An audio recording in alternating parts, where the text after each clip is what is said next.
I'm I'm just just a a kid, kid and and my life is a life is a nightmare. nightmare. I'm just a I'm just a kid, kid and and I I don't know know it's it's not not fair. fair.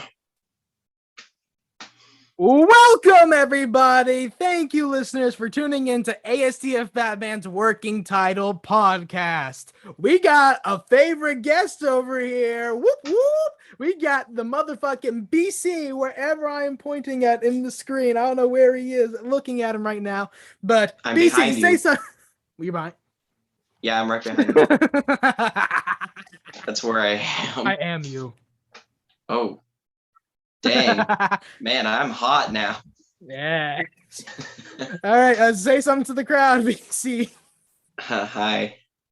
I We're gonna talk about something fun today. Yep. Today is a very special episode because it Very. is the first time that we're covering a subject and not just a film. I don't only want to do this with just BC, although he and I have a lot of shared subjects that we both love to talk about. Either we love Mm-hmm. or hate or are very in the middle of. We both love to just talk. And Mm-hmm. I hope that this stretches to the rest of our guest lineup. This will not be a recurring. This won't be like a series or anything. It'll be broken. It won't even be broken up. It's not even that plan right now. But I do want to say that this episode has been a bit of a time coming, and we legit just cannot wait to record this right now. We, Very excited. yeah, very excited actually. All right, BC, tell them what the subject is. Okay, we are talking about something that maybe not everyone loves or appreciates, but ASDF and I surely do. Uh, One of our, I don't know if we want to say favorite directors, but I'll one say we it. really just like, Peyton Reed. Christopher Landon. Oh, Peyton Reed. what were you doing? I said, oh, my shoe fell down. Oh, okay. Yeah, I tried. Christopher Landon. Our own Christopher Landon. For those of you who do not know the name of, who do not know of that name, we just told you the fucking name, so go fuck yourself. Director and writer He is a and director, producer, writer, and maybe? producer of. Yes, he Yeah. is a producer of many things. Hold on. Damn it. Audio troubles. Oh. Anyway, I guess this is gonna have to stay. Um, Christopher Bo Landon, born the 27th of February in 1975 in Los Angeles, is an American writer-director best known for his work on the Paranormal Activity and Happy Death Day franchises. To be honest, that's a good enough summation of the man's career. Mm-hmm. Because he wrote most of the Paranormal Activity movies and directed one of them. Yes, he did. Yes, he did. Hold up. Hello? Yeah, Can you hear me better I'm now? good. Okay, great. Yeah. Sorry, guys. A bunch of audio trouble here. But yes, essentially, motherfucker. This legitimately makes me mad. This is going so smoothly, isn't it? It's whatever.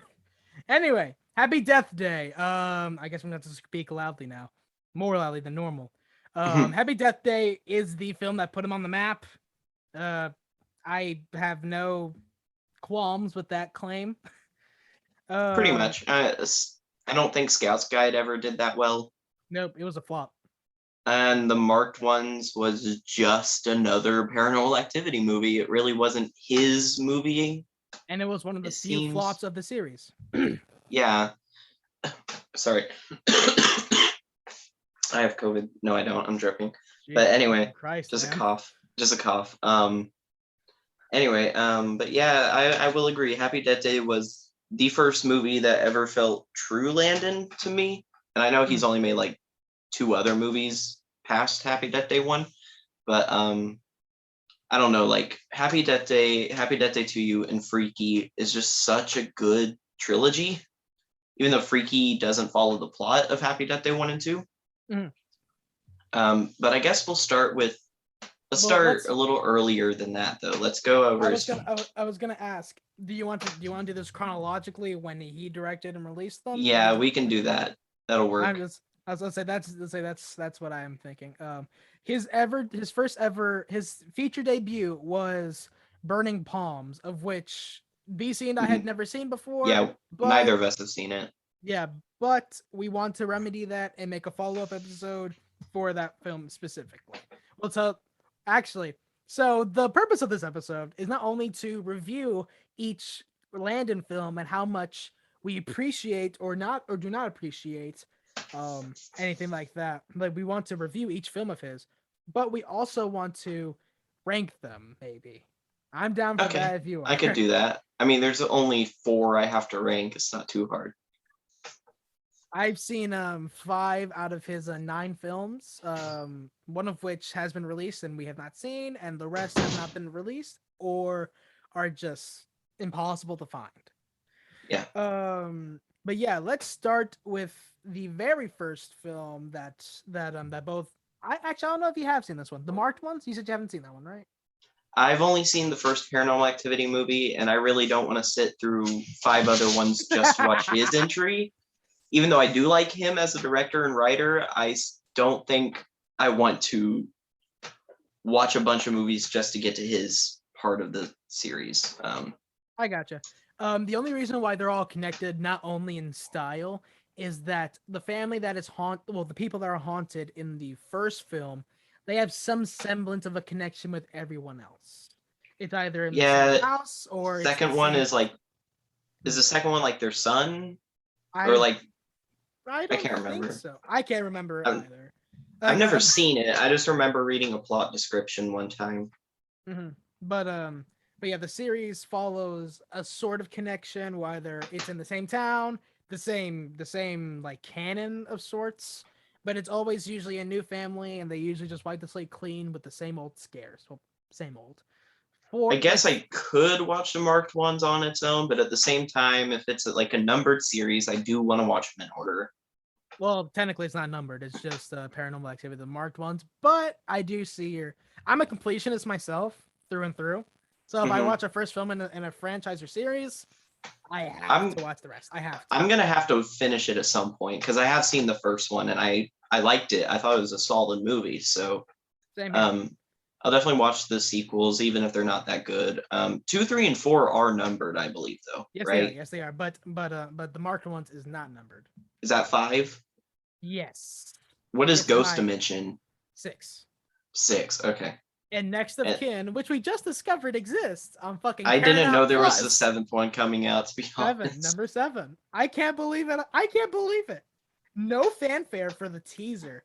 Nothing at all. All we know. I haven't heard anything. I know the teaser now, and I still have not seen it.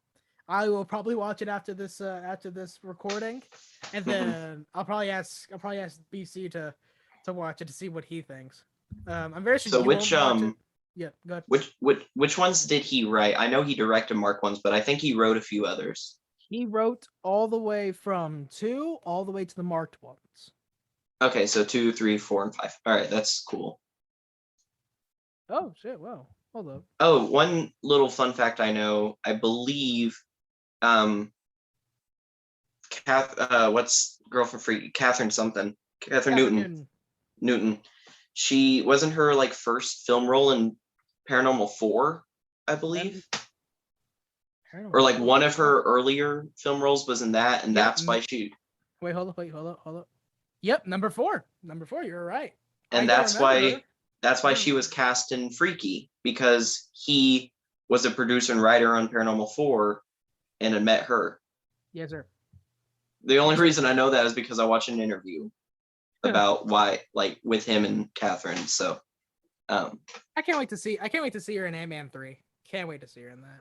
Oh, that'll be cool. I am a little disappointed that they're not getting the girl who played her in Endgame. Not that this is rumored. This is completely rumored. We don't know. It is not confirmed. It probably won't be confirmed. But apparently, she just didn't want to do it. It was just a pickup role for her, and she just did not want to do she didn't want to commit to it. Yeah, that kind of makes sense. But that's completely speculative. This is completely a rumor. I am not saying that is it.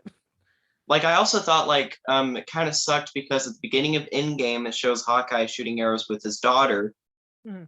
Which is one of the director's kids, Joe or Anthony. I can't remember. I think it's Joe's. I think it's Anthony. Anthony's daughter. You're probably right. I don't know. but she's in the new Hawkeye series. Yeah, she is. But she's not getting to be his sidekick. It's Kate Bishop now. It is Haley. Which, here's the thing, I love Kate Bishop and I love Haley Steinfeld, but I kind of wish that the Russo's daughter, who played Clint's daughter, shooting the arrows with him at the beginning of Endgame, I thought that was a setup for her to become his sidekick. So why put that? So did I, and I absolutely see where you're going with here, but I do want to keep an open mind because, like, with What If, for example, spoiler. This is not really a spoiler for What If, but like in the series, there's the big framing of the series is that there is someone watching, and they cannot interfere at all. Mm-hmm.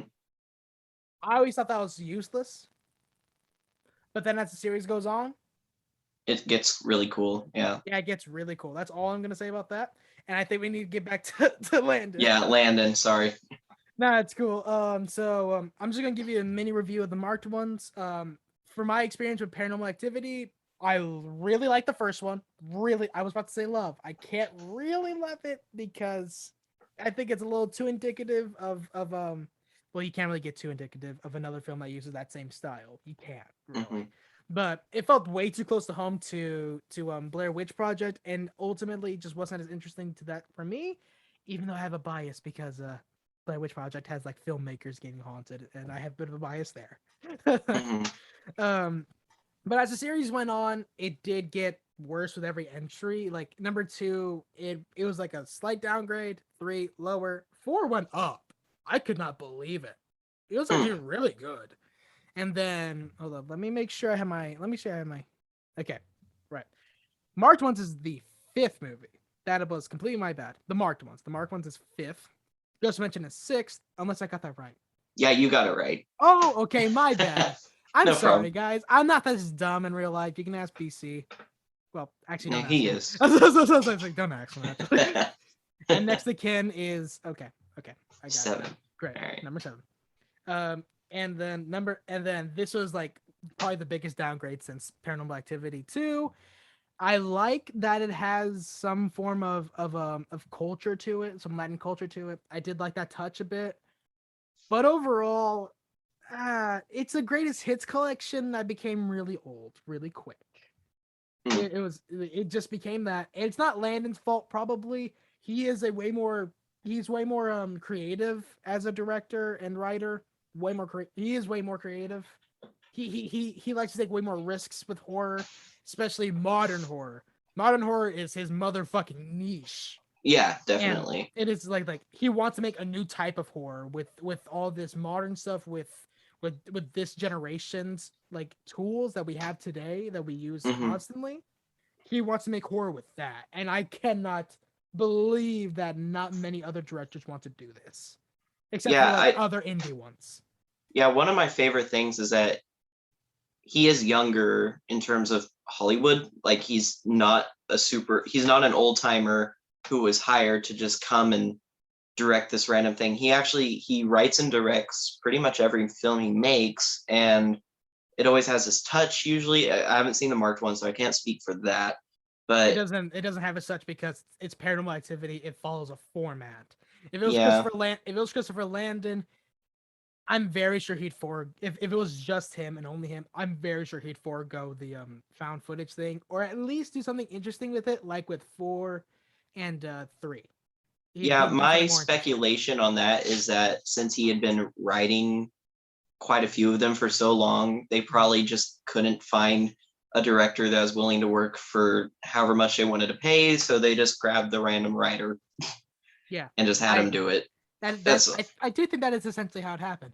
But I did say this was going to be a quick one. I didn't want to linger on this one too long. All I have to say, BC, since you do want to see the rest of the sequels, I can tell you this right now. There's not a lot to look forward to. And even though Christopher Landon, he's talented in my eyes. I think he's very talented. Very, very, yes. He was wasted here. Wasted. He was a misuse. And I understand what you mean. And he's not drunk on set. Yeah. He's not pulling a Josh Trank or anything. But yeah, I get it. But yeah, if this is a blemish on his filmography for sure, I give it a 1.5 stars out of 5. It is not that good. I do not recommend watching it unless you want to be a completionist for the Paranormal Activity films. Which I will at some point, probably next October, I would say. Well, if you want to do a podcast on that, I'd love to do that. That'd be interesting. Yeah. I'd love to do that. Anyway, the next film chronologically is Scout's Guide to the Apocalypse. Zombie Apocalypse. Zombie Apocalypse, my bad. Yeah. Oh man. Yeah, it's been a bit. Even though I rewatched this like last week or so. It wasn't it was literally just to see it. Not it wasn't for the podcast, it was just to see it. Okay, cool. Yeah, I watched it last night, so it's pretty fresh in my mind. Okay, it was in 2013, directed by Christopher Landon, 93-minute film. Wait, 2013? 2015. Oh, sorry. I'm stupid today. You're cool. We both are, I guess, a little bit. Anyway. We all go a little stupid sometimes. Yeah. Always bring protection. 3 scouts and lifelong friends join forces with one badass cocktail waitress and become the world's most unlikely team of heroes. When their peaceful town is ravaged by a zombie invasion, they'll fight for the badge of a lifetime and put their scouting skills to the test to save mankind from the undead. Period. Yeah, I like how the description does sum up like the team aspect of it, because that's probably the strongest part of it for me, is just how well the cast works together and feel, even though I wouldn't say they're like the deepest characters or anything, they're kind of archetypes, stereotypes, whatever, but like still they do work together well, and I think they're fun to watch. If I do agree that the cast is the best part of this entire film, but there was one really big thing I really wanted to make. Like you just sort of brought it out, is that archetypes and stereotypes, the furthest, if you ask me, the furthest that they could go to extreme enjoyable level is if they work together extremely well. And I don't mean just like the archetypes, like just the archetypes like in their more basic pairings. I do mean like the unlikely pairing can only go so far, and with stereotypes it makes it look like it's downer. But this chemistry is pretty darn great, if you ask me. I love most of the time. Yeah, I love this cast. The only slight issue I have is, I think, is it Logan Miller? Is that his name? Yep. Yeah, he can get just a bit too much at times for me personally. He was funny, but I do feel like there was a point in the movie where he should have matured a bit, and he just never really did. Because like, yeah. You know what I mean? Yeah, because he kind of continues to be the same throughout the whole movie, and I'm like, there's a point where you should have changed just a little bit, and it never really happens. Absolutely agree.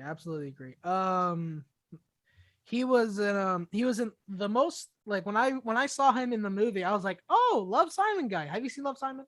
Yeah, I have. I liked it. It's very good. I like it a lot too. Logan Miller is definitely being typecast as this unlikable guy who I definitely he does kind of play a similar character in Love Simon. Not just similar, like I think he's worse in Love Simon. Oh, he's way worse in Love Simon. He's a douchebag in Love Simon. He's a fucking bitch. I hate it. Like, I mean, Logan Miller did a good job at making me hate him, but I still hated him. This is not a dig against Logan Miller himself. I hear from interviews that he's actually a really cool guy. I hear like he's been in the game since 2014. I mean 2009 with this Disney show called I'm in the Band. I remember that show vividly. Never even heard of it. Trust me. Not many do. He's been in the game since then, and apparently he's never let that get to his head. He's pretty down to earth. He's a cool guy, but fuck me, is he getting typecast? And it works well here. It's just that I absolutely agree that he definitely needed to get over that to make this film feel way more cohesive and way more interesting way more to take out of the screen and like bring next to you, you know? Yeah. Like feel more immersed. I understood the character, and I honestly liked the character, until a certain point where I'm just like, okay, can he just change a little bit just to make me care about him more? Because like the other characters, they're, not the most like crazy radical changes, but there are changes within each of them, I think, except for Yes, him, sir. really. Yes, sir. I absolutely agree. Absolutely agree. I wonder, maybe there's a deleted scene, maybe extended scenes. I don't know. You never Yeah. know. Because it's If what, you ever isn't get it like 90 minutes only? yeah, it's like 90 Pretty minutes. short. Yeah, but this is one thing I wanted to bring up regarding the runtime. It is a very like 90 minutes. This film, for a fact that if there was way more studio interference, this would be like 2 hours. Like this kind of film, like they try to stretch it out to 2 hours, and that wouldn't be a good thing. I'm not trying to say it's a good thing. I'm not trying to say it should be 2 hours. I'm honestly glad it was pretty much just a straight up 90 minutes. That's what I'm trying to say. It worked is that it works in its favor. very well. Yeah, it works very well. It's like Zombieland kind of, which is a good comparison to make. It's they're both 90 minutes. They have four really principal characters in both. They have really good like and the characters are cast really chemistry. Really I do think Zombieland is a better movie than Scout's Guide. I think that too. We'll talk about that when we get to the ratings soon, but yeah, I absolutely agree. But both have a lot of things you can compare with them. The cast chemistry, four central characters that are likable and charismatic with each other, most of the time. And and the zombie thing, of course, that's a pretty easy comparison to make. Yeah. So, but Scout's Guide to the Zombie Apocalypse. Overall, my thoughts on it is it's a pretty darn good fun movie, fun 90-minute movie, fun horror movie. It's definitely a comedy through and through. It's not much of a complete horror movie. It's just a zombie movie, and if you want to watch it, it's definitely one of those films where you'd like to watch it with friends, and then you just have a fun time with it. It's not like one of those films like The Room where you watch it with friends and you just fucking trash it the whole time. You just love to watch it and you have a good time. You just have a good time. Yeah. It's a good time movie. I'm basically just echoing what he said. Very just a fun, easy movie to watch, unless you're like completely put off by gore of any kind, because there is a lot of gore in this movie. So this movie's pretty graphic. I'm not gonna lie. It's pretty gory at times. There are things that don't work for me. Like I said, Logan Miller's character is fine at first, but there's a point where I just wish he would change a bit. And there are some jokes that were just a little too obvious and easy. Yeah. Absolutely. Because I think the humor in Landon's movies have improved, because I think with Scout's Guide, he wanted to do a send-off or an homage. I don't know exactly to what, but to just horror comedy in general. And he tried to make it a little gross out, which I understand why he would want to do something like that, but it never, the gore worked for me. I don't mind the gore. The gore is awesome. But I'm just talking like, there's an entire scene where the fat kid is on the toilet and it's just gross. Like, what's the point of this? Yeah, I absolutely agree with this. Landon would get better with some gross out humor later in his career. He doesn't really do gross out humor anymore, I find. Yeah. It's not gross out. It's definitely sex based. Definitely sex based. But it's not gross out. It's not shit jokes. Or not anymore, but in Scout's Guide there are. Yeah. No, I mean, that's what I'm talking about. Is that his humor? Yeah. I'm not saying it progressed, because honestly, humor, if you find shit jokes to be the funniest thing on earth, good to you. Like, I personally don't. I've never found them to be that funny. But some fart jokes might have a good laugh from me. Some of them. But I guess Dumb and Dumber has the scene. Yeah. But yeah, overall, Scout's Guide, it's a very silly movie. And very silly. It knows what it is, which I appreciate. And it doesn't try to be a ton more, which I'm fine with. It's a movie that's kind of perfect for what it is. And it's like, if you're tired of watching Zombieland or Shaun of the Dead over and over and over, you have Scout's Guide there. It's not the best, but it's there. And if you're tired of other zombie comedies, then you have this one to throw in with the rest to watch. And it's fun. It's a good movie. Absolutely. I give it, you want to give ratings? Yeah. We were gonna give rating. I think we should give ratings anyway. We're not gonna do rankings yet. We're gonna do that at the very end. But yeah, you give your rating first, PC. I give it a 7. I thought it was very good. Not amazing, but good. It's a very fun time. A lot of funny parts, a lot of gory parts. Very fun. Good cast too. 3.5 out of 5 stars. Absolutely, really good time to watch. I would only I'd only really watch it again if I could show it to a friend who had not seen it before. I don't think I'd really want to just watch it over and over on my own, but watching it with a friend would definitely be a great time. Yeah, and showing it to them when they haven't seen it before. Oh man, that sounds awesome. That sounds like an awesome. I do like there are quite a few practical effects in this. Yes, there are. Yes, absolutely. Which I was honestly surprised by. Like the deer was like looked very practical. That. I was like, I could not believe that. Either puppet or animatronic or something, but it was very well done. Yeah. And David Koechner was funny. I liked his role, and he just never freaking dies as a zombie. Except it kind of raises a question. Have you seen the mid-credit scene? Yes. Okay. Sure. I know the zombies are kind of shown to still carry human traits, like the zombie that sings Britney Spears or whatever. But how is he able to just speak in like full, complete sentences where he's just like, all right, the end? Like, is he not a zombie anymore? He just advanced, bro. He just built different. I guess. Yeah, he just built different. David Koechner. Freaking, what was his character in The Office that was a complete douchebag to everyone? Is it Packard? I think so. Yeah. Anyway. Yeah.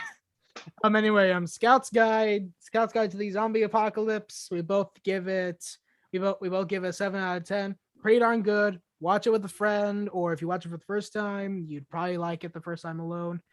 And pretty darn good. What else? Oh yeah, but he did improve. Yes, he did improve, and he did improve. He really did. With his next film, Happy motherfucking Death Day. Yes, sir. Yes, sir. I don't know if I can say that this is his best film considering the last film he's made. I don't know. It's a toss up. It's a real. It is so hard to pick between Happy Death Day and Freaky. Oh, damn it! I thought that's what. I thought it said Nakey Jakey. Yo, I love Nakey Jakey. Sorry, we just got off topic. It's normal boots. It's a trivia. I like normal boots. Peanut Butter Gamer and I thought it said Nakey Jakey. I was ready to stop this entire episode and just be like, we're watching this, dude. We're watching this. Beer. Okay. Happy Death Day. 2017 film by Landon. Another 90-minute film. Yes. 90-minute thrillers are sometimes they slap. Like they're just sometimes just so perfect in the way that they're just 90 minutes. It's like it works so well. Yeah. I'm very sure that this is the most well-known Landon film out there. It did very well. I remember very well. It did gangbusters for that kind of film. It did gangbusters. Yeah. But this is probably his most famous film, even though not a lot of people pay attention to the director or people who do pay attention to directors. This put his name on the fucking map. This really secured his strong relationship with Blumhouse, because I believe Scouts was not Blumhouse. It was not. It was Universal. Okay, was Paranormal Activity Blumhouse? Or Universal and Blumhouse usually make stuff together, right? Yeah, but they're not the same company. And I understand. Let me check real quick. It's like Halloween 2018 is Universal and Blumhouse. Wow. Scout's Guide was made by Broken Road Productions, Brooks Entertainment, and Oops Donuts Production. Wow. Oops Donut Production is probably my favorite production company. Well, I don't know. I'm joking because I don't even know what they are. I've never heard of them. That's just a fun name for a company. And Marked Ones has Blumhouse. Marked Ones was Blumhouse. So Marked Ones was the first one where he worked with Blumhouse. Wait, hold on. Let me check Burning Palms. Films in Motion. Okay, so that was his first film with Blumhouse, marked ones. And what to Yeah, say? I would say HDD is where he really secured, because like every movie after that was all Blumhouse. It was Happy Death Day 1 and 2 and Freaky were all Blumhouse. And it's pretty well regarded. It was pretty well regarded when it first came out as a very Well received, fun, yeah. It was very well received from not just audiences but critics. Also, really enjoyed it. Can't say that about Scout's Guide was lukewarm and it didn't have much fanfare. I think with it has like a audiences. 40% on Rotten Tomatoes. Really, I thought it was like 60, but you're probably right. You also say I didn't check it, but what was it? And Marked Ones was the fifth Paranormal Activity film. You can tell that there wasn't much fanfare for anyone except for diehard fans, maybe, and even then, a lot of diehard fans that I know of just did not like Marked Ones. Mm-hmm. But back to Happy Death Day. Finally, love this movie so much. Yeah. This is when I knew of Christopher Landon. This is when I started paying attention to him. Mm-hmm. Both BC and I have a great love for this movie. How could you not like this movie a lot? Let's just go through its pros real quick. The cast is fucking awesome. Jessica Roth. I love her. Is a goddess. Yes. I gotta say, like, not many modern horror characters / their actor or actress can be that memorable. Like, it's just rare to watch a horror movie nowadays, even a really good one, and actually remember the character and the cast. But like, I honestly, Tree and Jessica Roth is just such a good pairing of character and actor, and she's one of the most memorable modern horror characters. Like, I think she will be an icon on the same level as like Laurie Strode. Like, I hope so. I genuinely hope so, because honestly, Jessica Roth deserves the praise she got and continuously gets. Because she was in La La Land in a supporting role. In fact, she dips out before even halfway. I honestly don't remember her being in that. I do vividly. Yeah. Anyway, she was in Please Stand By, which is a Ben Lenwin film about a young autistic woman running away from her caregiver to deliver her 500-page Star Trek script to a writing competition in Hollywood. It is just as nerdy as you think it is, and it's not that great. I gave it 3 out of 5. It's pretty good. It's just she's also in a very low supporting role. She was also in Forever My Girl, which is she's in a few rom-coms. She was in one recently, I think. All of Me. Is that what it's called? Hold on, let me find it. Yep, All My Life. All My Life is all something. That was in 2020. I plan to that's in my watch list. It's been in there for a while. Anyway, back to the cast though. Jessica Roth, we're singing her praises loud and hot, nice and high. The rest of the cast, Isaiah Broussard. Yeah. Isaiah Broussard, yeah. As Carter Davis, yep. Yeah, I like Carter. Yeah, you might recognize him from To All the Boys I've Loved Before. Yep. I like those movies. I like these movies. I like the second one a lot, but the first one I found to be kind of boring. Pain. Ruby Modine, who came into the mainstream on Shameless and made her not her feature debut, but like big splash on the page on the film in film. Yeah. With Happy Death Day with 1 and 2. I liked her in this. Yeah, she was fine enough. A lot of the supporting cast, they range from fine enough to really good and not near Jessica Roth's level, but pretty close. Honestly, and the second one, I think, tops it in terms of like supporting characters. Yes, absolutely. The supporting, we'll save this praise for later, but the supporting cast in the 2 is like fucking raised. What else? That's sort of my praises for the cast. Do you have any other standouts? I really, honestly, just everything about this movie just works for me. And I can't say it's like a great movie, but I just love it. That's where you and I differ because I think this is an amazing movie. No, I mean, it is great and I do love it, but at the same time, it would be hard to convince people that it is great, I think, a little bit, because it is a little trite in areas and it does lack in gore, which we'll get to, which is probably the biggest disappointment of it. But overall, I really do love this movie. I've loved it ever since it came out. Like, literally, I rented it thinking that I was not going to like it that much. And I was like, oh, this is actually like really dang fun. And I've watched it so many times since then. I swear I've seen it probably 10 times at least. Like, it's just one I keep coming back to. It's a comfort movie. I watched it twice in theaters, rented it once for the well, not the family, but for my sisters, and I rewatched it. The other day. Still holds up really well. Yeah, I echo all of his thoughts, all of BC's thoughts. I think it looks very fun, like cinematography wise. I think it looks very fun in most times. A lot of cool scene transitions. Yes, absolutely. Yes, that and the second one gets even a little bit crazier with those. Yes, absolutely. Landon, as he goes on, he likes to go a bit more crazy with. Well, this is a one-time thing. We'll discuss this later with Freaky. But as Landon goes on for like sequel wise, I think sequel wise, like for this, like Happy Death Day and Happy Death Day 2, they're not completely different looking films, but you can tell that Landon went crazier for 2. You can tell that, definitely.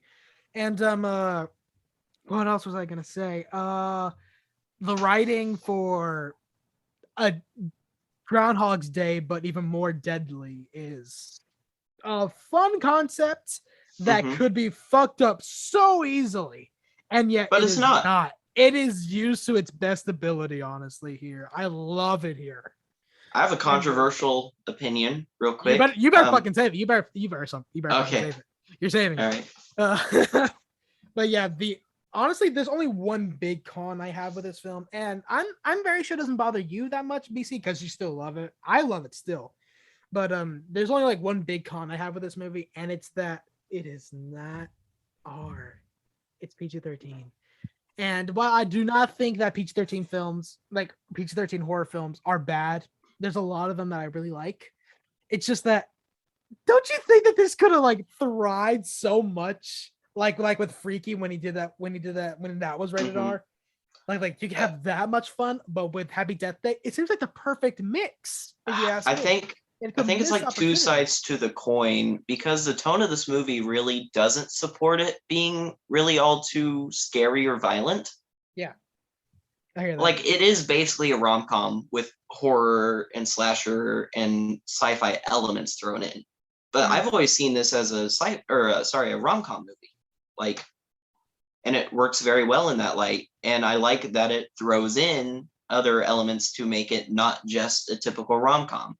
So looking at it through that lens as a rom-com with these other things thrown in, I think a PG-13 rating just works very well for it. But looking at it as a slasher, it is disappointing that basically every kill is off screen or very tastefully done, where not too much is shown in terms of blood or gore or body count. So it is disappointing that it is a slasher but doesn't have much blood. But if you look at it as a rom-com, I don't think it's too big of a problem.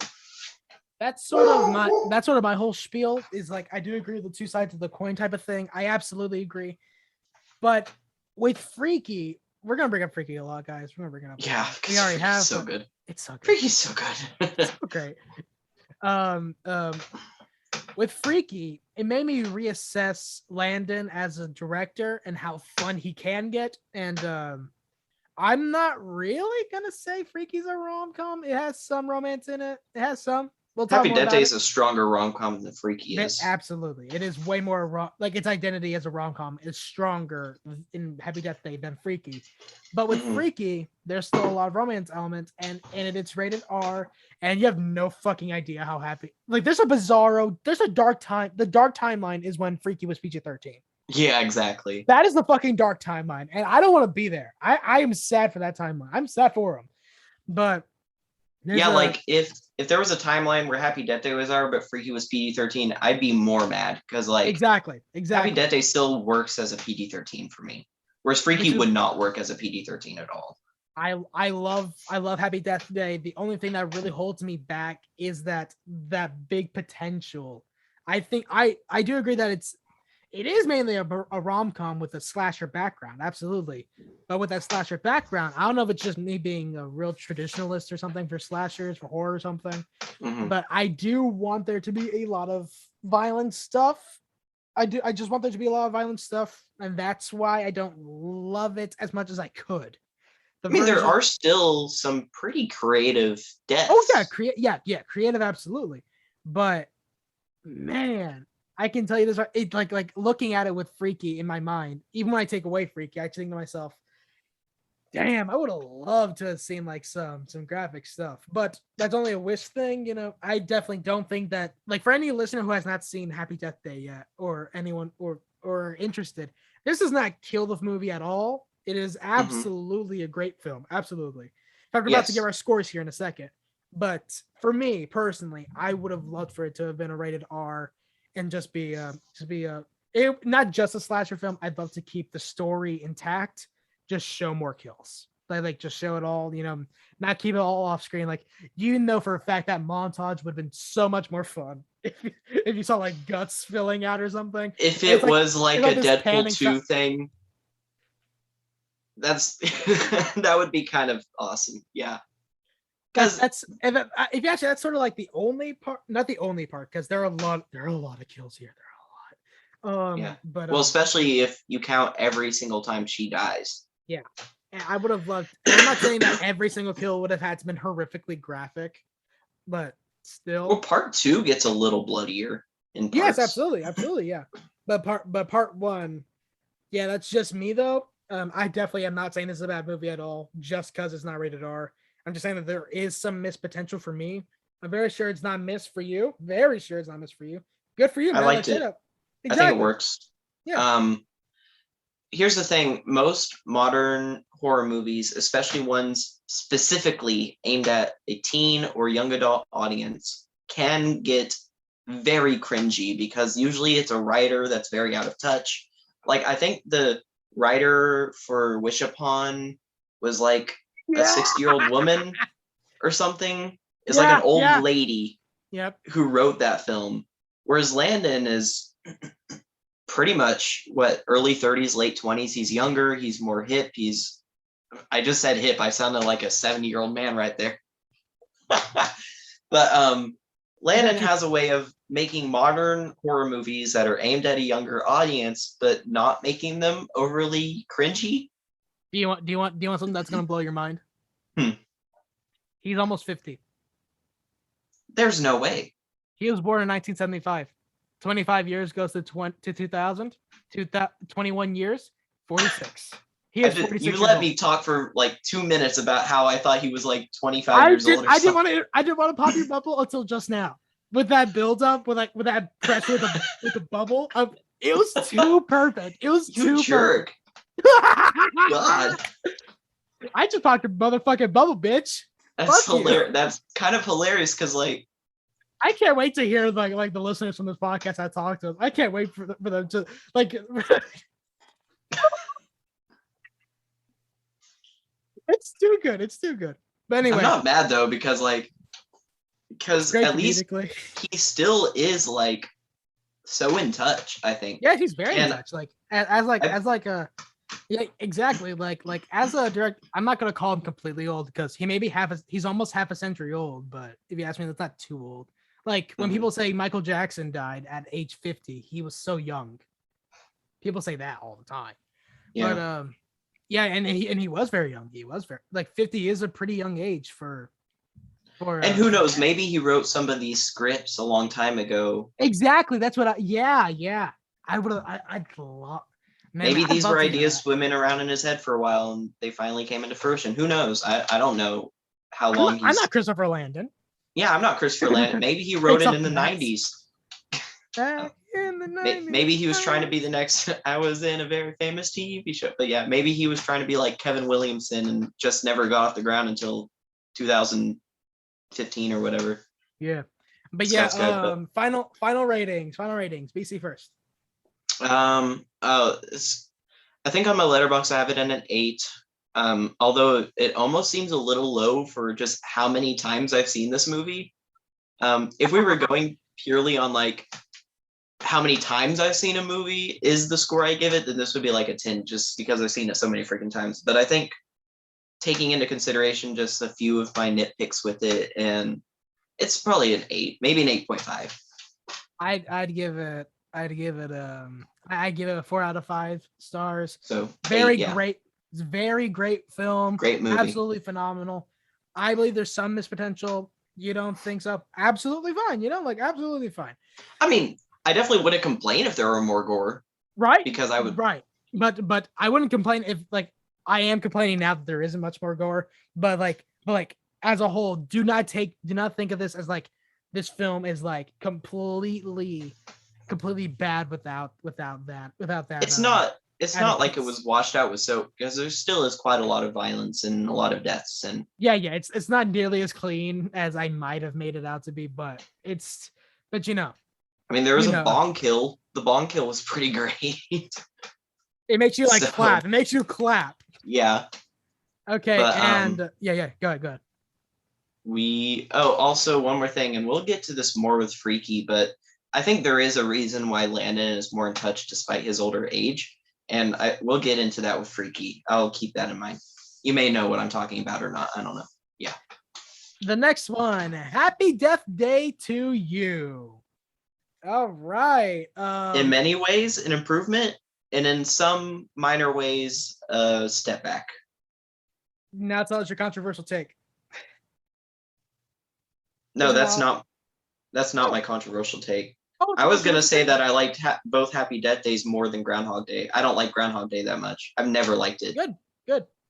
I've never personally cared for it. Personally, I think Bill Murray's too much of an asshole in that movie. Yeah, Bill Murray. I only liked it when he killed himself, really. Same here. Or when he punched that guy. I'm not gonna lie. That one gets like the biggest laugh out of me. Like out of all the jokes, that one's the biggest laugh. The guy that keeps coming up to him in the street and being like, Ted Ryerson? Is that his name? Yeah. Hi, Ted! Yeah, that was funny. I don't know. I've never been the biggest Bill Murray fan. I like Bill Murray. It's just like he plays an asshole like too much, man. Yeah, he's better in Caddyshack. He's better in Caddyshack. Speaking like Rocky, speaking like Sylvester Stallone. Yeah. Even though that's obviously not the impersonation that he's doing. Anyway, Happy Death Day to You. That's my controversial take. Happy Death Day to You. That's a fun title. That's a good way to title a sequel. I like that. And released in 2019, 100 minutes long. Definitely not a long movie. I actually think the film's pace made it just go like that. Yeah.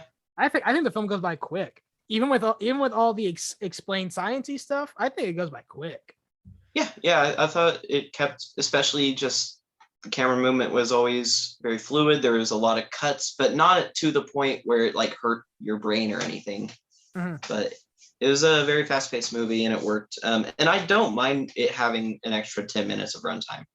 Yeah, same here. Because it is a sequel, and it is fleshing out a lot more. So. And now, let's go to the pros again. Let's just do the pros first again. Yeah. Just to give some consistency. Jessica Roth is still in top form. Maybe even better. Yeah. Maybe. Yeah, maybe. I'm just thinking, I cannot wait to see her in other stuff.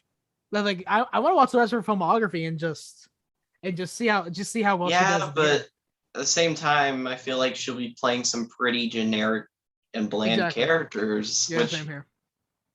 I don't know how much of her personality will shine through in All of My Life or whatever. Mm-hmm. Yeah. Yeah. We talked about earlier, the supporting cast here is genuinely a really big upgrade compared to the last one. Oh my gosh. I love adding you, Samar. in was it Ryan? Was he the Hold up. Yep. He kind of starts out the movie. Ryan. I don't know how to pronounce his last name. Hold on, let me look. I cannot find it. Well, that's his character. I don't know the actor. Character is Ryan though. I really don't. I really, gosh, I want to say this name, but I'm very sure I'm gonna say it wrong. Vivu. Okay. It's Cool. it's Phivu. He is a definite highlight of the. He's the standout besides Jessica Roth. He's the standout of the cast. If you ask me, I do like how he's a very, very minor role in the first one. He basically just comes in the repeating segments, and that's really about it. And he just kind of makes a dick out of himself. But in the sequel, it actually starts out with him, and he kind of becomes this, like a pseudo main character, which I thought was really cool. Yeah, and he's a good actor too. He's very likable. Mm-hmm. Sorry, real quick. One thing that I didn't point out about the first is that even though Jessica Roth's character is written to kind of be a jerk at first, she's still funny and likable, even when she is a B word, at the beginning. Sure.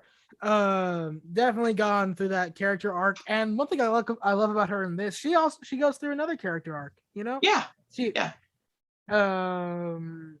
Each film tree has to learn to gain something and lose something at the same time. Yeah. I think. And it's powerful both times. I think it's slightly more powerful in the second one, actually. Really? With the I don't know, spoilers? We haven't really gone that deep into spoilers, but the film came out 2 years ago. I don't remember if it did that well, actually. No, it was I heard it not a letdown in the same way that Freaky was, but it was definitely a letdown from the first one. Mm-hmm. I saw it in theaters. I saw it in theaters too. I saw 2U in theaters. That's the only Landon film I've seen in theaters is Happy Death Day 2U. Which I'm a little Freaky in theaters? I wanted to. I just didn't get to. I'm sorry. I would have loved to. Really a shock. Oh my gosh! I thought no, you don't understand how freaking excited I was for that. I just didn't have a chance. Oh man. Yeah, but I was hurts. I have the Blu-ray and I've seen it like 3 times. I can pull out I have Happy Death Day 1 on Blu-ray and Freaky on Blu-ray, but I do not have 2U on Blu-ray. I will get it when I can, but there's Freaky. You have to tell me how those special features are on Freaky. I still need to watch them, to be honest. There's deleted scenes that I still haven't watched yet, so I'm very excited about those. And then Happy Death Day, I don't think Happy Death Day...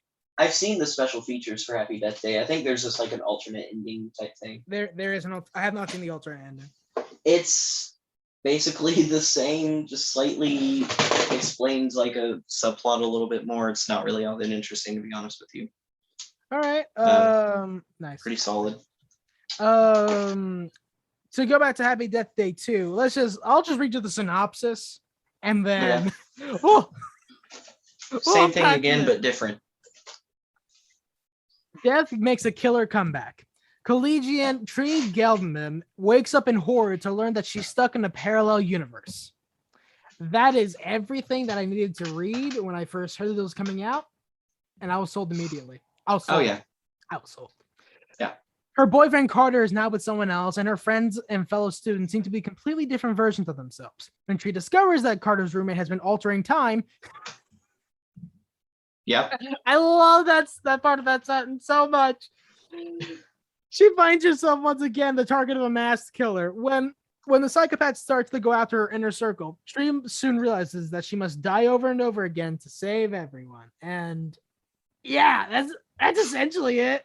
Essentially, it does a good job being both. It's a good synopsis. Yeah, what I like is that a lot of sequels just kind of feel like the first one, and while this one definitely has elements from the first one, it still feels like its own thing too. So it kind of balances being similar to the first, but also being kind of its own thing. So I like that. I think it's cool. That's the one thing I really, really, really like from this sequel was it expound. It has something that from the first film, absolutely. It has something, and it expounds on that sort of force of nature with an explanation that is not that bad, actually. I actually kind of like that it went all sciencey on us. I like that it went all science. I like that it went all sci-fi on us.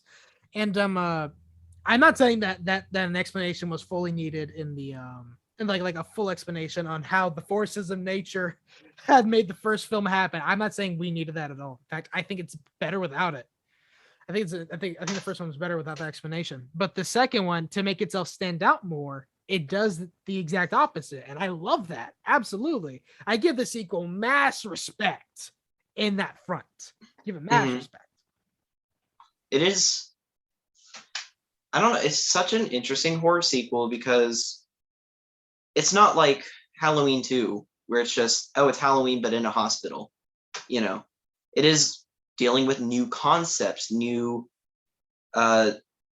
just new things that are really cool. And it gets more heartwarming than the first at times, especially with the parallel universe. There are characters that are there that hadn't been there before. And so it really makes it, and Tree, like I said, she gains something, but she always has to give up something to gain that thing, which is a really good way to write a character, because it shows her where she needs to be, like how mature she is and picking the choice. She does have a choice to make in this movie, and it makes it all the more heartwarming and breaking at the same time. And it's very good character writing. Absolutely disagree. Disagree. So I agree. My bad. Absolutely, I hate it. You are so wrong on every level. It's like what film was that? Billy Madison when I love Billy Madison. Oh, everything you just said is like has made everyone has lost brain dumber, cells. Everybody's dumber because of you. Yeah. No. I'm sorry. That was a complete brain fart. That's my bad. I love Billy Madison. That's one of my favorite movies. We can move on. But yeah, Happy Death Day 2. It looks better than the first one, if you ask me. The writing with how dense the plot is, it goes by really quickly. The pace, it's breezy, and it's mostly easy to follow. Breezy. Yeah, very easy. It's pretty easy to follow. If it doesn't, that's sort of like, it's sort of like you said, give and take. This gives you an explanation that is pretty easy to digest, but it takes away the easiness of what the first film had, when all you had to focus on was but for me, that's not like taking away any points. It's not giving any points, if you ask me. You give this, but this is taken away, where nothing is really given. But it's not really a bad thing per se.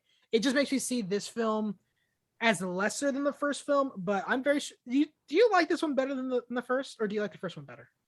That's so hard. Originally, when I first saw this movie, I said it was better than the original. But now looking at both, nowadays, watching both, and I don't know, I'm just too, and I know the first one only came out 4 years ago. Like, it's a new movie. It's a recent movie. But I have a nostalgia for it. I don't know if you can have nostalgia for something that's only 4 years old, but I do. Whereas Happy Death Day 2, I don't quite have that attachment to it. So it's a sequel that's better in many ways, but at the same time, I just don't love it as much. I hear that. Absolutely hear that. Do you want to give final scores? Do you think we've talked about everything? Is there anything else you want to talk about? I think I'd have to change my first one score to give this score, because I'm going to give the first one an 8.5, and I'm going to give Happy Death Day 2 you an 8, because it's only like a half step lower. Wow, good on you, man. Good on you. I'm not changing my score from the first Happy Death Day. It's still an 8 and 8. 4 out of 5 stars. You're starting to infect me, you piece of shit. Out of 10 is the best way to go, man. Fuck you. Happy Death Day to you. I give it 3.5 out of 5 stars. That does not that half point drop is not bad at all, and that I do think the film is still pretty great. It's just that some things are lost that made the first film so absolutely wonderful. But some things are gained that make some things are gained. Absolutely. Yeah. And I fully appreciate what this film does. It's such a great double feature. 1 and 2. Absolutely. I cannot and also believe it. A great triple feature if you add in Freaky. Let's talk about the Kino movie of all time. Motherfucking Freaky! Honestly, I'm going to have to change all my Letterboxd scores after this podcast, because I'm just realizing so many things that I didn't realize before, but I'm glad, Yeah, I'm glad we did this. This This is so much fun. Yeah, exactly. I'm glad that you're having fun. I'm glad you're having fun. Mm-hmm. Okay, Freaky. let's talk about Freaky. Possibly better than Spider-Man 3. I don't know. I don't know. As most Kino movie of all time. Better than Cheaper by the Dozen? That's a hard one. Know. That's hard. Freaky versus Cheaper by the Dozen movie fights. Come on. Anyway, Freaky. Freaky. I just want to keep saying its name because Freaky. What you'll be funny if we replace all the title with just the word Freaky. Hashtag Freaky with a dash. ASD instead of ASDFBATMAN with the BC. Freaky. Someone's like, did they have a stroke on the keyboard? Like, what is wrong? Why do they keep talking Freaky? Anyway, Freaky from 2020, a fucking highlight of the year. Let's talk about a personal connection to this, shall we? So this is a movie that was so hyped up just within our circle. Yeah, with our friend circle on Discord. I have no idea what started it though. All I know is that one day I joined Soda. in hype. Yeah. I swear to God, it's Soda. Soda. It came out on his birthday, right? It came out on his birthday. I think so. He's the one that was the most excited for it, and then it infected us. It literally grew to the rest of us. And I don't think anyone was disappointed by it. Like, this was just such a pitch perfect movie. Like, just everything worked. Yeah, I absolutely agree. So with our personal connection to it, with so much hype, I saw it that Thursday night, loved it so hard. I watched it that opening night, and then I watched it that Saturday night again. I could not get enough of this movie, man. And then I really wanted to see it in theaters, but I had to wait 2-3 months to watch it on VOD. I'm sorry, I can't just. I wish you guys could see me right now, so you can see me just stand for him and like. All right, ASDF, I'm gonna hop in my time machine and fix my mistakes. Fuck yeah, do that, do that, bitch. It was great though. It was a very great movie. Okay, let's give you the synopsis. Basic switch. It's Freaky Friday, but slasher. Yes. Therefore, the name Freaky. Yeah. Yep. Yeah, go ahead. Sometimes it annoys me where it's like this, but I don't know. Landon does a really good job with doing Groundhog Day, but horror, Freaky Friday, but horror. Usually that stuff annoys me, but honestly, he does so just enough new that it makes it interesting and fun. Absolutely. A mystical ancient dagger causes a notorious serial killer to magically switch bodies with a 17-year-old girl. That's it. Yeah, that's essentially it. That is the crux of what makes the film happen. Yet there is so much here that makes this film so great. Yep. So let's talk about the cast. Let's not. I will say one criticism that I have heard, and I want to echo a little bit. This is really the only flaw I have with this movie, I believe. It is that when Catherine Newton becomes a killer, she's good, but I don't think, no, sorry, I need to rephrase that. Just Catherine Lankren. You're I'm mixing up. I want to keep calling her Catherine Langford from 13 Reasons Why. Yeah, I heard. 13 Reasons Why, girl. I'm sorry. I'm gonna get her name right at some point. Catherine Newton is very good in this movie, but she's just not as good as Jessica Roth. I'm sorry. Yeah, she can't beat Jessica Roth in terms of lead female performance. If you ask me, that doesn't really have to happen. I know, but I absolutely agree. Because these are different universes, different movies.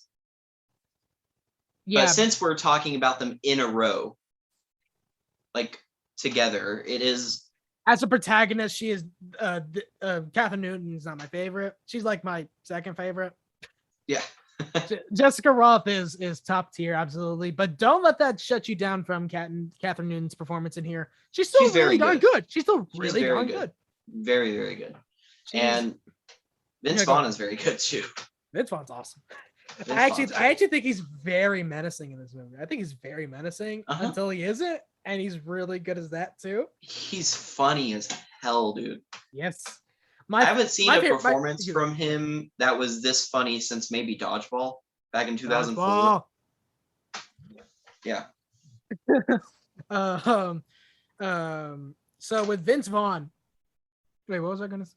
It wasn't with Vince Vaughn. Hold up. I was gonna say something. Oh my god. Psycho 1998, starring Vince Vaughn. 99. No, it wasn't me. Don't you fucking dare bring up that fucking movie. Don't you fucking dare. Anyway. What was it? The cast is pretty darn great. The supporting characters, I think the supporting cast is my favorite out of all of his films. I love the supporting cast.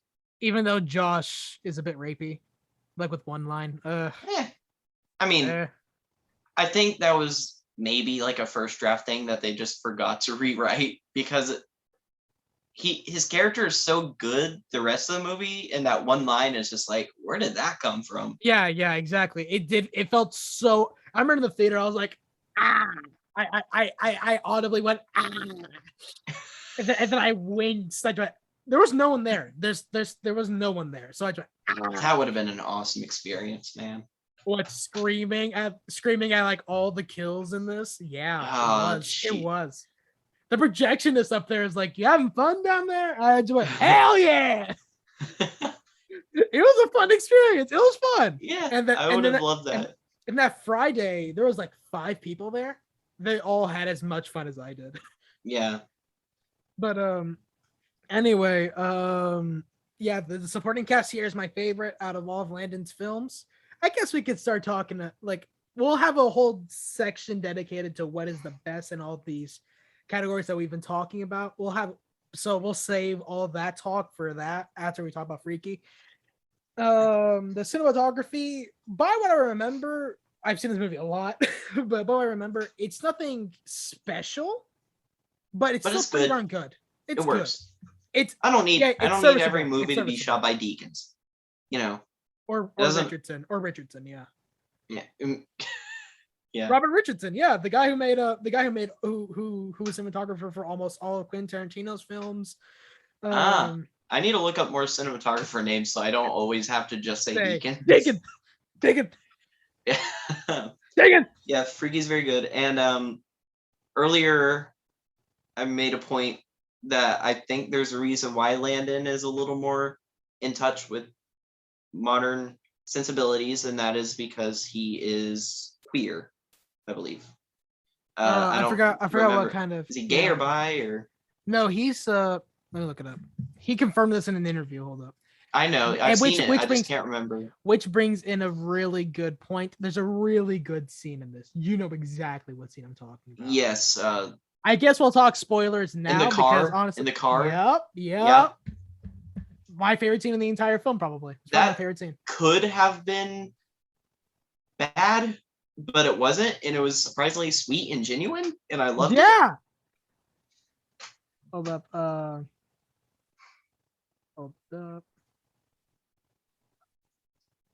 Oh, okay. He's gay. Okay. I thought it was a specific. It said something like something sexual. I think it was like crap. Demi something, maybe or something like that. Anyway, Christopher Landon. The reason we're not saying that sexuality completely completely defines a person's filmography and keeps them in touch with all the youngsters. We're just saying that he imbues himself, at least I am. He imbues himself enough into the script to have some of these ideas that we all reflect.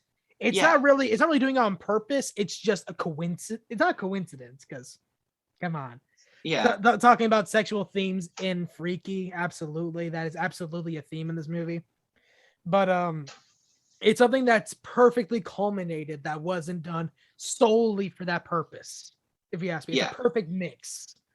And I absolutely agree with you on why he seems so in touch. I absolutely And also, sure, there are a lot of sexual themes in this movie, but if you don't want to focus on those, they're not prevalent to the point where they're like beating you over the head with anything. It's all just, it's there and you notice it and it's well done, but it's not like telling you what you should know, not telling you what you should feel or think or know about it.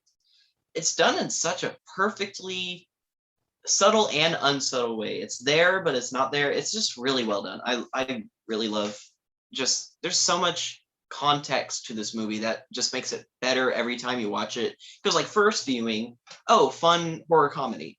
Second viewing, you see all this other stuff in it, and it's just like it really works on repeat viewings. I'd say probably the best out of any of his filmography. Yeah, even though my score doesn't really reflect it, we'll talk about that later. But even though my score doesn't reflect it, this is probably my favorite Landon film. Actually, I'm pretty sure yours is Happy Death Day because you've seen it so many times. You have such a love for it, such a nostalgia for it. But like I said, it's a toss up between Happy. Like so right now, I me. say Freaky is my favorite of his films. I don't know. I guess I'm gonna wait until we actually officially start the ranking thing before I decide, because I'm still like flip flopping in my head. That's right. We're doing a ranking. My bad for spoilers. My bad. Yeah, but anyway, Freaky, cast is great, directing is great, writing is great, very funny, very gory. Finally, let's talk about the gore. Landon working it like this works for the story. Honestly, it's not just Landon and an R rating working very well with each other. It's not just that. Although like Landon, you know that he thrives with his rating. You can't deny it. You can't deny it. And he does practical effects. You know exactly what kill comes to mind when you talk about that. You know exactly. I cheered in the fucking theater. I screamed out, "Fuck yeah!" My brain was thinking that for that entire kill scene was when Cameron was in Egypt's land.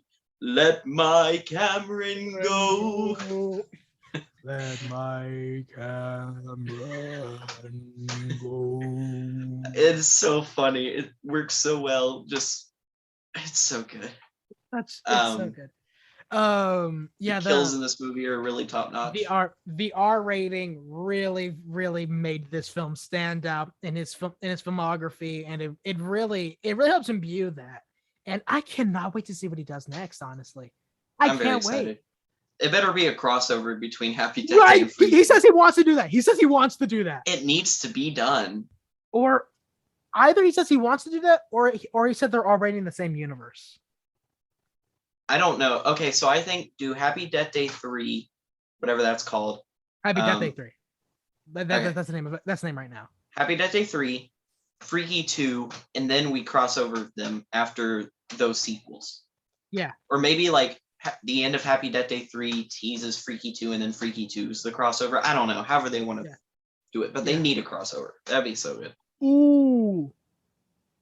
They are in the same universe. He confirmed it. Okay, great. I just hope that this last fucking year. The only thing I'm scared about is that since Happy Death Day 2 and Freaky both, I mean, they made a profit, but not a huge one. Yeah. So I really hope that the studio doesn't look down upon those movies, because they did come out in very inopportune times. Freaky, like literally during the pandemic. Mm-hmm. And Happy Death Day 2 was just kind of dropped in like early February. So those are studios' faults that they didn't make a lot of money. So hopefully the studio knows that and will actually give whichever one he does next a sequel, a proper budget, and a proper release in theaters, and at a good time too, that it can make money. I fully agree with that, but I also want there to be a streaming thing, because honestly, if there's one thing that this pandemic thing has really shown to me, it was that I don't know if you know this, but I'm actually starting to get deaf in this ear. I'm getting deaf in this one. Oh, really? I'm starting to, like, it's muffled. It's not really deaf, but it's muffled. I can barely hear a thing here. This one's starting to follow that exact same thing, which is why I love subtitles. I love subtitles all my life, and I'm trying to take better care of my ears. But man, the movie theater trips, not every theater I go to has subtitle glasses like available, because when you wear, they have a system where if you want to watch something with subtitles, they give you glasses. You put them on, and the subtitles are right there. That would be Like, great. None of my theaters have those. My AMC has that. Like I have like 3 AMCs like an hour away from me. And 40X theater that I go to in Atlanta pretty often. That one offers one there. The reason why I bring this up is because streaming, bringing that to VOD, my gosh, that's awesome. If you ask me, they shouldn't only do it just for the pandemic. The theater experience is unrivaled. I will say that upfront. It's unrivaled. But there should always be a choice, in my opinion. Exactly. There should always be a choice for people who may have disabilities or just can't make it to the theater because they're not comfortable enough. Not just for the pandemic, but like there's been a lot. There's a lot of events that happen in theaters that makes people that make them really hesitant. Like for example, Joker. Dark Knight Rises, I believe, had a shooting in Aurora, Arizona, I believe. Plus, it's just sitting next to a guy that takes his shoes and socks off right next to you, and you have to look and smell his feet for 2 hours. That's what happened when I saw Black Widow. It's not as bad as a shooting, I guess, but still wasn't very comfortable. That's why when I get my tickets, I get one seat here and one seat here. I get those seats. You buy extra seats? Yeah. Well, I don't buy them. You know me. I don't buy them. Yeah. But yeah, I absolutely agree with that. I really, really hope that when Landon does Happy Death Day 3, and I hope that he does a crossover apparently is inevitable. And that's in the sense that he wants to do it really badly. Like as like a prediction for me, I hope that they do a mix, not a switch, but a mix of like the freaky characters going through it all. Now, this is a really good question. What would 3 do? Because the first one already has death after death after death as like its main like a foundation. Happy Death Day 2 elevates it by going to a parallel universe and doing that and having that be the crux of the story. I have no idea what he could do here. I'm not saying that it's like tapped out for story potential. I'm saying that is interesting enough for me to go like, this has to be really good. I hope it's really good. Yeah, at some point there's gonna be a Lovecraftian monster that comes out of a portal that Tree has to fight. I mean, I hope so. Happy Death Day 5 is literally just like the multiverse, and it's just like yes, Happy Death Day 5. I hope so. You got Happy Death Day Forever. Like number 4. Yes. Happy Death Day Forever. That would be such a good title. I don't know what 3 would be called. 2-3, like 2-3. But then I don't know. That's a weird thing to say because it sounds like it's the second and the third one at the same time, even though 2 is teal. I'm getting way off track. Anyway, let's go back to Freaky. Overall, my thoughts on Freaky is I'm surprised I haven't given it a 5 out of 5. I've actually, like, if I were to actually score it, it's a 3.5 for me. It's very enjoyable. Yeah.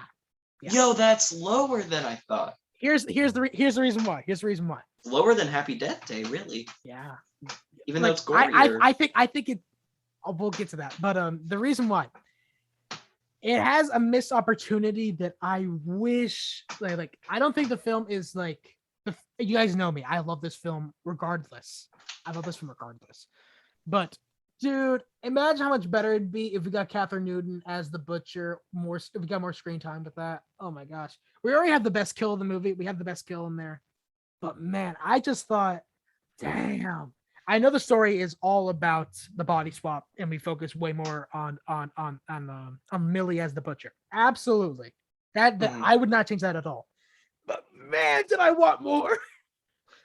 I'll watch the deleted scenes today and tell you whether there's a little bit more there.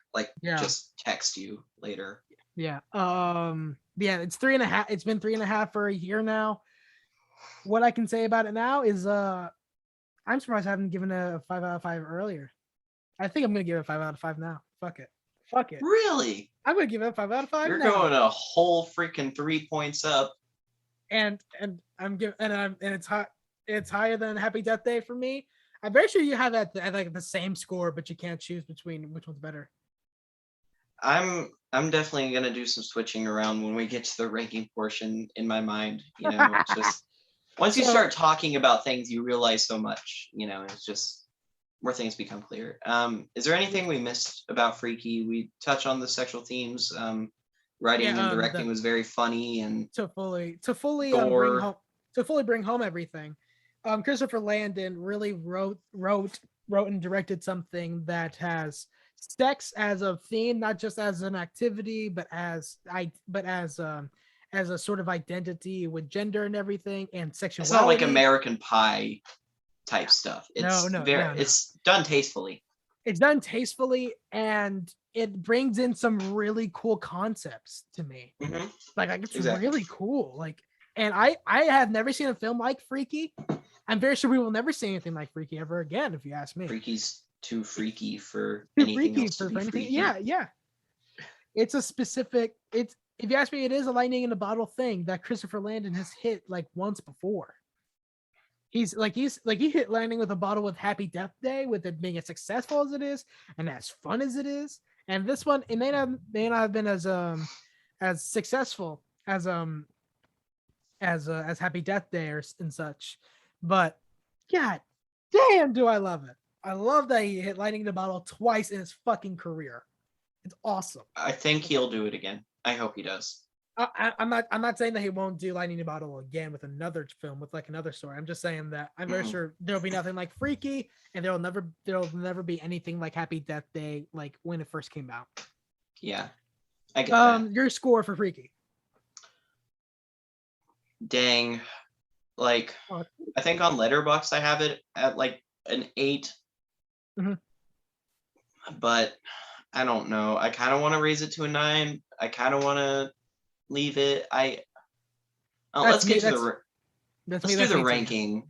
Let's do the ranking because rating this is hard right now. Sorry. It's cool. It's absolutely cool. I know I love it and I know it's great. It's just I don't know exactly where quite yet. All right. So that is all the films that we have seen that have been released in Christopher Landon's filmography. Like we said, we want to do a follow-up video to update our rankings on that one film that we have not seen. And who knows, maybe that by that point I'll have seen all the Paranormal Activity movies, so I can put marked ones on that list too. Yeah. So let's go with the guests ranking first. I want to do. No, let's go with yours. I'm still thinking. This is too hard. Okay. That's what she said. Well, that's weird. Oh wait, never mind. My brain just did not work for a second. So if I were to give you a full-on ranking from least favorite to favorite, Paranormal Activity, the marked ones. To recap, it is not that good sequel of a Paranormal Activity film. It is a very basic film that has a twinge of Latin culture that I liked enough to be like, yo, this is worth a star.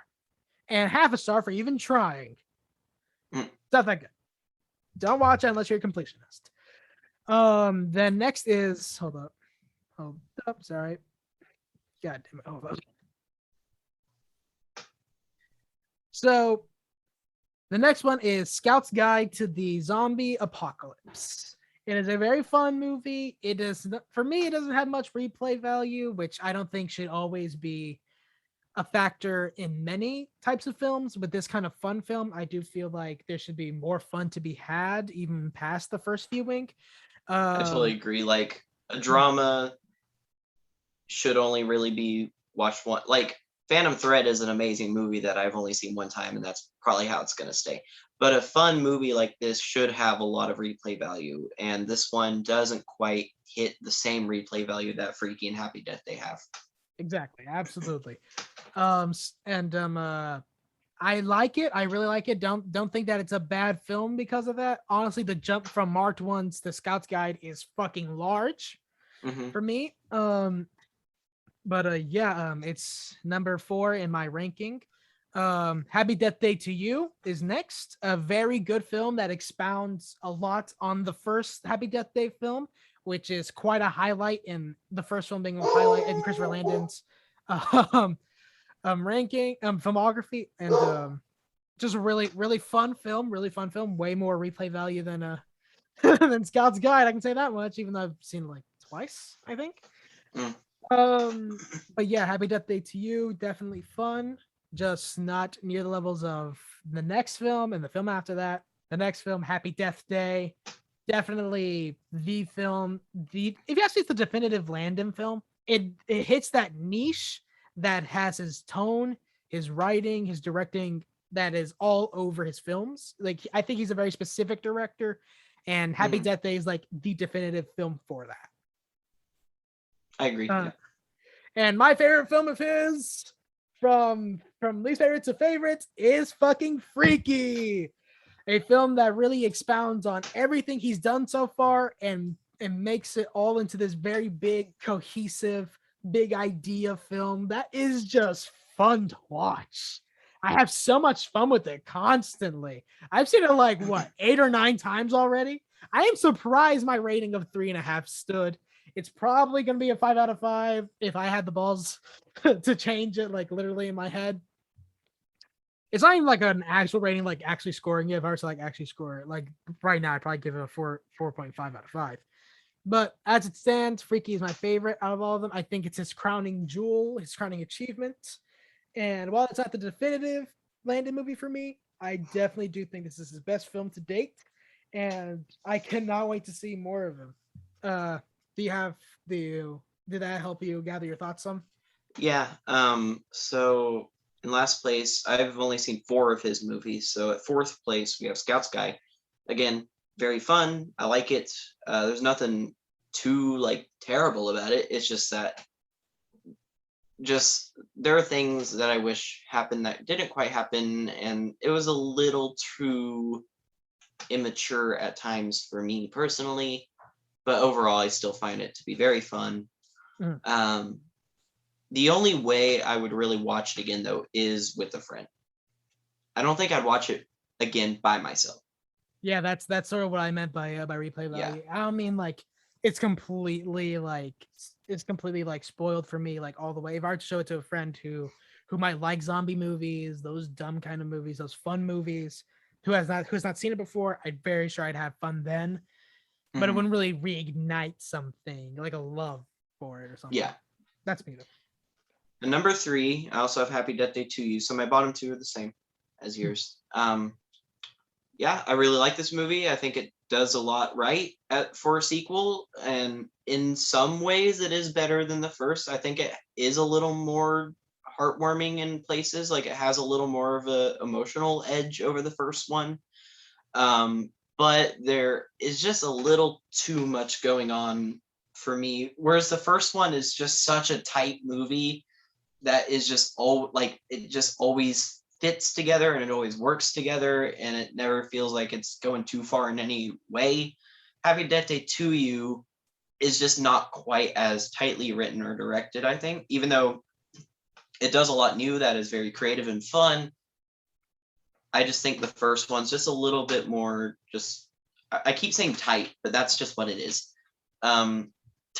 It's tight. Whereas the second one's a little looser. And for some people that may mean it's more fun, but it does get caught up in itself. I don't know if that makes sense. What it gives to the story, it ultimately takes back because it's not so complicated, but it does complicate things further than just being a fun film, about someone reliving the same day again and being killed all over again by the same person.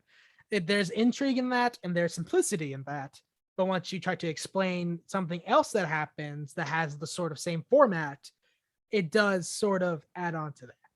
But it's not entirely a bad thing, but it's the reason why Happy Death Day, the first one, is very enjoyable. Yeah, it's just hard because it's like, as much as I love 2, and it does do a lot of things better than the first, it still just doesn't quite hit that perfectness that the first does. I absolutely agree. All right. And so now we're to the really hard part, aren't we? Top 2 picks. here's the thing. If we're going on how many times I've seen a movie and which one I feel a little more attached to, just because I've seen it so many times and I've always loved it, even when some people didn't, it's definitely Happy Death Day. But Freaky's just a better movie all around. And you said Happy Death Days. You said this. I'm just gonna quote paraphrase you, I guess. You said that Happy Death Day is the definitive Landon movie, but not the best one. And I completely agree with that. And you asked me if what you said helped, and it definitely did help me. Because Happy Death Day is just such a perfect movie for what it is, and it just works. But it doesn't quite go into the territories that Freaky's able to go into, which makes Freaky just a slightly better movie overall. But still, I freaking love Happy Death Day, but I'm going to put Happy Death Day at second place. I'm basically just copying your list, if you haven't already noticed. But no, I don't mind that at all. But yeah, Happy Death Day at 2 and Freaky at 1. Even though I'd probably continue to watch Happy Death Day more than Freaky, just because it's a bit easier to watch, in my opinion. But Freaky's great. I love Freaky. I see what you mean. Yeah.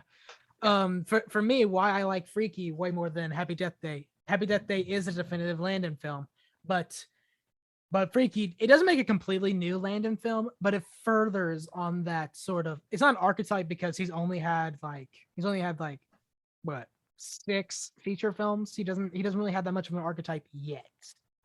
Like with his next film, Happy Death Day 3, I definitely think he'll have that format of Landon. I definitely think he'll have that. I'm very sure he has a down pat now, but I don't think it's fully a format yet. At least until we watch Burning Palms. But the reason why I like Freaky so much is because it adds on to that, and it adds a new theme in his catalog of films that have great themes. Definitely. To finish this out, why don't we just name off let's just name off 5 things best of, and then we'll be done. I know that we're both tired. Yeah. Kill wise. Wait. Or let me just name them all. Best directing, best writing from him, best character, best main character or best supporting characters, and best kills. Or he hasn't really had another film that didn't really have kills, has he? Yeah, it's mainly best set of kills, not the best kill overall, but best which film has the best set of kills. That last one might be a bit difficult to we might have to think about that one a bit. But we start with best directing from him. If you ask me, it is I think 2U. But yeah, same here. Yeah, in terms of just the visual style, 2U is probably the best looking. It's the best looking Landon type of film. I'm not saying Landon owns a fucking cinematography type of thing or that. He likes to do more colors and such, but 2U definitely has my favorite. It has more risks. That's what I'm trying to say. It has way more risks than any other of his films. Best writing for me, Freaky, probably. I think Freaky. It's definitely. Well, I don't know. That may have to go to Happy Death Day. Honestly, the first, just because it's such a tight script. Yeah, such a tight script. I see what you mean. I guess the best themes for me are for Freaky, but if I Freaky has best themes. Totally.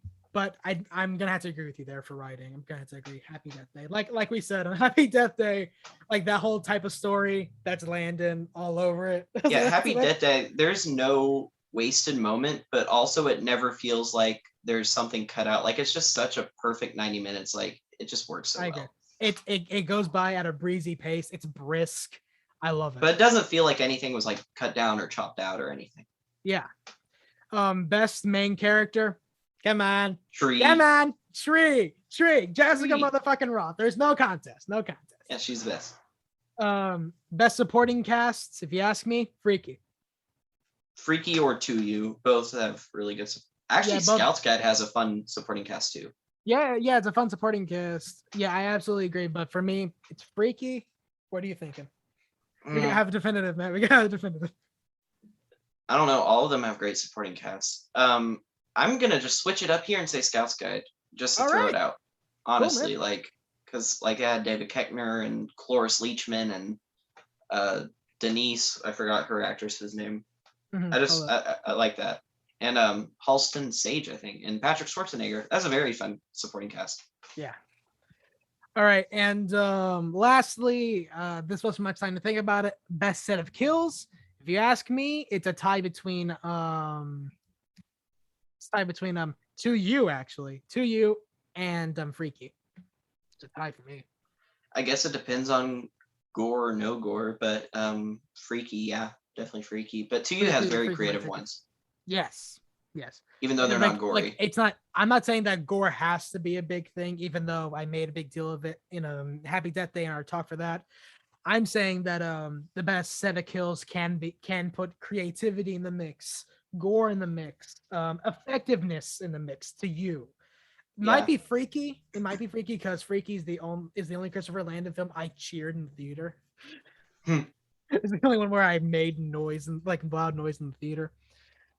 But yeah, Freaky, yeah, that's it. Freaky best kills. Freaky has best kills and best themes. Happy Death Day is a slightly tighter written script, and then 2U has the best directing, and supporting cast is really all of them have great supporting cast. But I just threw in Scout Sky because it wasn't getting any love.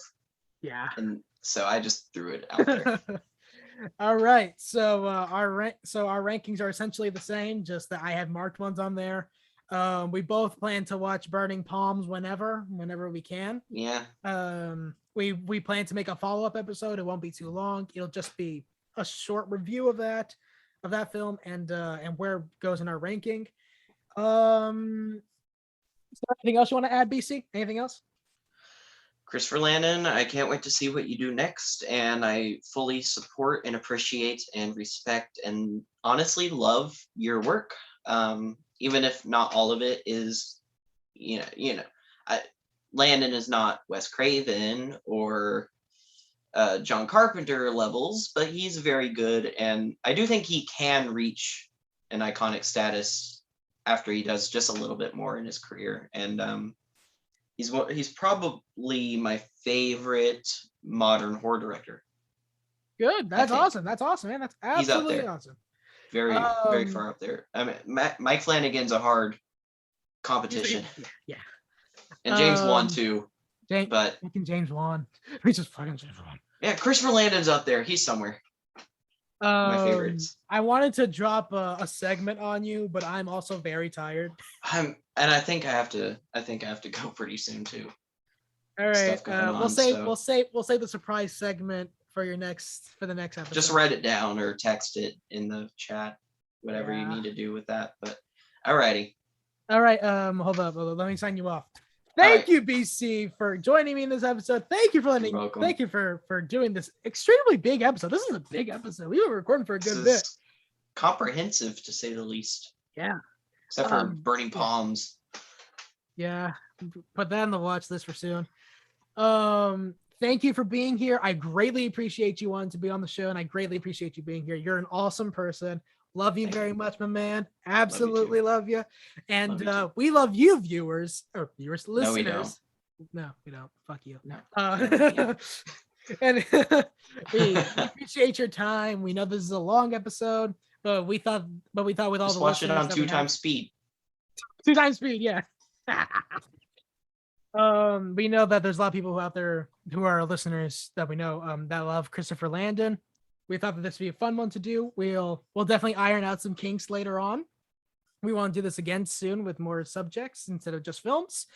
And thank you for listening. Thank you, BC, for being here. I'm your host, ASDF Batman, and you've just listened to ASDF Batman's Working Title Podcast. Goodbye, good morning, good night. Whenever you're watching this, goodbye. Love you very much. See you later. Sayonara. Ajueros, gente.